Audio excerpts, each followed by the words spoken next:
அனைவருக்குமே வணக்கம். சற்று முன் கிடைத்திருக்கக்கூடிய ஒரு மிக மிக முக்கியமான செய்தி ஒன்று வெளியாகி உள்ளது.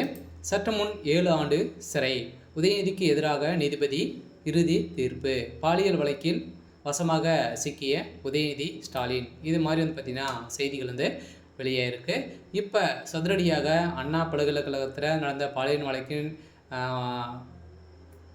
அடிப்படையில் உதயநிதியுடைய பெரும் அவருடைய நண்பர்களும் பார்த்தீங்கன்னா வசமாக சிக்கி கைதும் செய்யப்பட்டிருக்காங்க இல்லையா.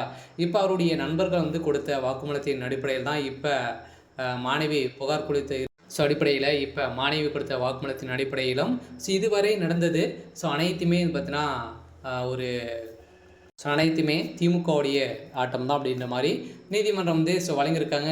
இதன் அடிப்படையில் இப்போ பாலியல் வழக்கின் அடிப்படையில் உதயநிதிக்கு எதிராக இப்போ பார்த்தீங்கன்னா அவருடைய நண்பர்கள் சிக்கியிருக்காங்களே, அவர் கொடுத்த வாக்குமூலத்தின் அடிப்படையில் இப்போ நீதிமன்றம் பாலியல் வழக்கில் இறுதி தீர்ப்பு வழங்கியிருக்காங்க.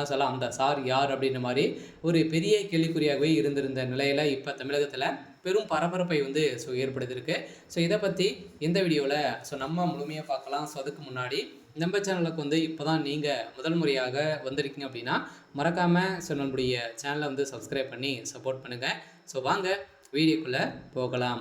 பார்த்தீங்கன்னா உதயநிதி ஸ்டாலின் அவர்களும் பார்த்தீங்கன்னா ஏற்கனவே பாலியல் வழக்கில் அவருடைய பேரும் அடிபட்டு இருந்தது இல்லையா. இதை தொடர்ந்து 5 மாதங்கள் கழித்து இன்று தீர்ப்பு வழங்கப்பட்டு இருக்குது. இந்த தீர்ப்பின் அடிப்படையில் சென்னை அண்ணா பல்கலைக்கழக மாணவி தெரிவித்த பாலியல் குற்றச்சாட்டில்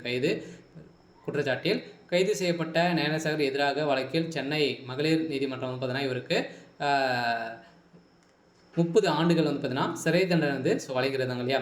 இதை தொடர்ந்து பார்த்தீங்கன்னா வருகின்ற ஏற்கனவே டிசம்பர் 24ஆம் தேதி புகார் சொல்லித்திருந்தது. இந்த புகாரின் அடிப்படையில் இவருக்கு வழங்கிய தீர்ப்பின் அடிப்படையில் இப்போ உதயநிதி ஸ்டாலின் அவர்களுக்கும் இதில் தொடர்பு இருக்குது அப்படின்ற மாதிரி தான் இப்போ தகவல் வெளியிருக்கு. இந்த தகவலின் அடிப்படையில் பார்த்தீங்கன்னா காவல்துறை விசாரணையை சிபிஐக்கு மாற்ற வேண்டும் என கோரி தொடர்ந்து வழக்கை விசாரித்து வந்த சென்னை உயர்நீதிமன்றம் கடந்த டிசம்பர் 28ஆம் தேதி பெண் மற்றும் ஐபிஎஸ் அதிகாரிகள் அடங்கிய சிறப்பு புலனாய்வு குழு விசாரணைக்கு மாற்றி அமைக்கப்பட்டது. இந்த விசாரணை அடிப்படையில் இப்போ அதிரடியாக பார்த்தீங்கன்னா உதயநிதியுடைய நண்பர்கள் கொடுத்த வாக்குமூலத்தின் அடிப்படையில் இப்போ சதுரடியாக ஞானசார் அவர்களுக்கும் 30 ஆண்டுகள் மகளிர் ஆணையம் வழங்கியிருக்காங்க. இதை தொடர்ந்து உதயநிதி ஸ்டாலின் அவர்களுக்கும் 7 ஆண்டுகள் சிறை தண்டனை விதிக்க போகிறதாகவும் தகுந்த ஆதாரங்களும் பார்த்தீங்கன்னா சிக்கியிருக்கு இல்லையா.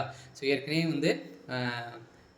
உதயநிதி ஸ்டாலினுக்கு எதிராகவும் பார்த்தீங்கன்னா நிறைய வீடியோக்களாலும் பார்த்தீங்கன்னா வெளியாக இருந்துச்சு. இந்த வீடியோக்கின் அடிப்படையிலும் அதே மாதிரி அவருடைய நண்பர்கள் கொடுத்த வாக்குமூலத்தின் அடிப்படையிலும் உதயநிதி ஸ்டாலின் அவர்களுக்கு எதிராக நீதிபதி தீர்ப்பு வழங்க போகிறாங்க. இந்த தீர்ப்பின் அடிப்படையில் உதயநிதியுடைய கதை ஒட்டுமொத்தமாக முடிய போகுது.